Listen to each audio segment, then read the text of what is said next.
Hey everybody, it's Jason Blaha here, and it's time for another breakfast with Blaha. And I'm having Greek yogurt with frozen walnuts and frozen blueberries mixed in.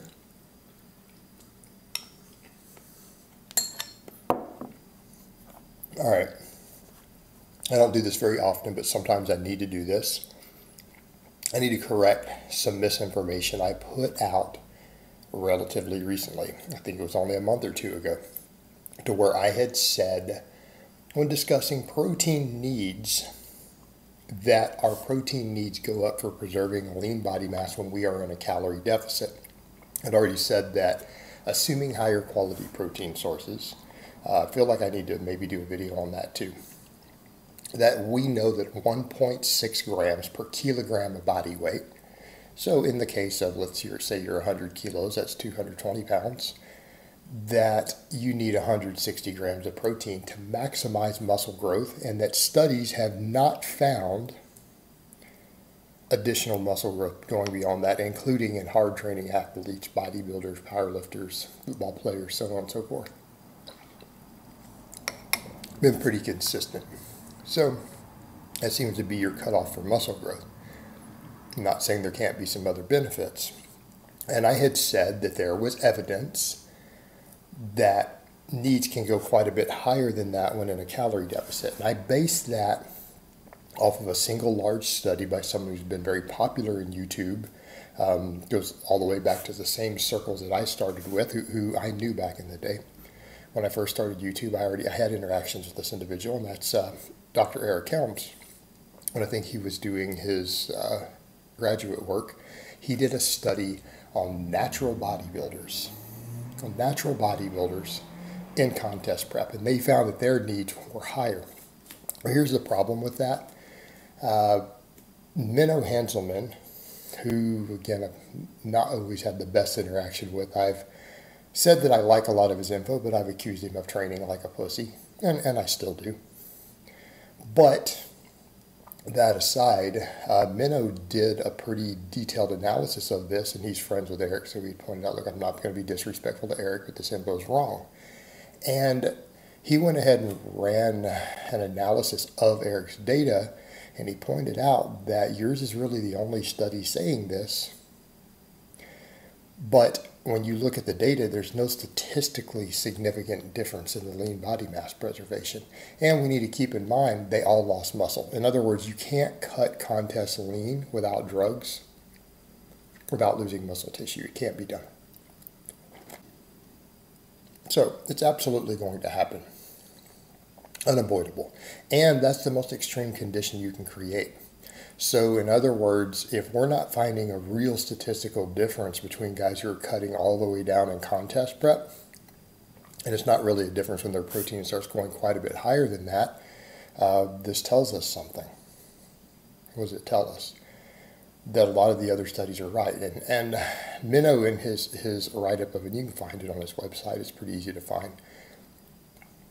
He broke down multiple other studies that had opposite findings.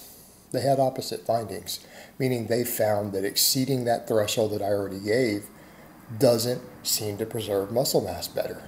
Now, there's mechanisms behind this. People would say, well, I mean, in theory, you should need more because you're in a deficit. But actually what ends up happening, the human body is very good at conserving protein because it hasn't always been easy for us to get enough protein as a species, particularly during famines and other things. So our body actually is very good at preserving and sparing protein. Again, the reason protein is given the name protein, go research the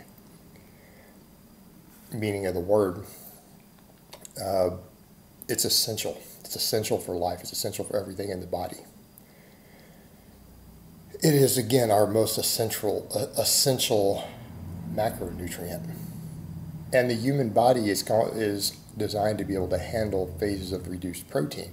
And so the body tends to, number one, absorb as much protein as possible. That's why things like worrying about intake, people say, oh, you can only absorb so much. No, you'll absorb it all. As long as it's a 100% bioavailable source, it's getting a lot of plants or not, you will eventually absorb all the protein you ate in a meal, even if you ate 200 grams in one meal. It might take you 24 hours or longer to get it all, but your body will get it.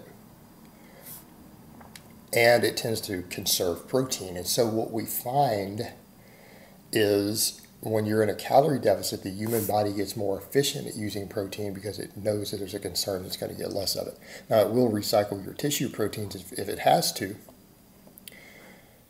for other purposes. Again, one reason we've got to be careful about running too large of a deficit, trying to get too lean. So these are things we should be concerned with, but the body tends to conserve it. And Menno pointed out the larger body of evidence disagrees with your findings, or yours as in Eric's findings. It disagreed with it, that it doesn't appear to be supported by other data, and his is a one-off study.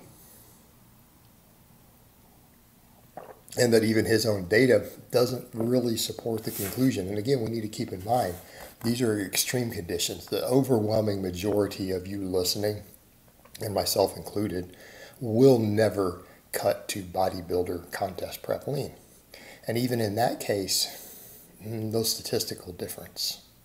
No statistically significant difference in the lean body mass preservation. All right, so this is a problem. It's a problem because tons of people in the industry have used this data. I have personally used this data to justify giving that position. And so, again, I need to correct that because it does not appear to be true. Doesn't appear to be true. And so, again, I foolishly, very foolishly, based my information and what I put out on what? Off of a single study. And I didn't realize that there were multiple other studies that conflicted with it. I took it at face value due to the popularity of the study, how widespread it is in a lot of circles that I'm in, and took it at face value. And that's my mistake. Turns out my stance isn't supported by the research. And we're talking about research on athletes, not the sedentary average person. So again, I put out some bad information. And I need to correct that. So here's what that means. That means that we don't need as much protein as we thought to hold on to muscle mass. And I'm still promoting high protein, keeping in mind, by any metric, what we're promoting, again, the 1.6 grams per kilogram of body weight. In my case, that's basically 160 grams of protein. It'll be less as I get leaner. All right, that seems to be the upper threshold. And again, so in my case, I shoot for 150, 160 grams of animal source protein a day right now. And then whatever else is in my diet comes from my, fruits, vegetables, nuts, plant sources, right? And that's what I personally do because I've known this for a little while. I looked into this. Some other people pointed it out to me, and I went and looked into it, looked at all the data, read everything he wrote, looked at some of the studies, realized my stance was wrong, implemented it myself, and I haven't updated my channel. So it just kind of needed to be done. It needed to be done because I've already gone on board with this, and it's working just fine on my cut. Eating 170, 180 grams of protein a day, I've been perfectly fine. Haven't noticed any negatives in terms of training from it. So there we have it. We don't need as much as I have said that we did. You could for personal preferences, but in my case, I would rather fill those calories with carbs because that's my training fuel. All right, guys, well, that's really all I have to say on that today. I hope it's been informative, and I will talk to you guys next time.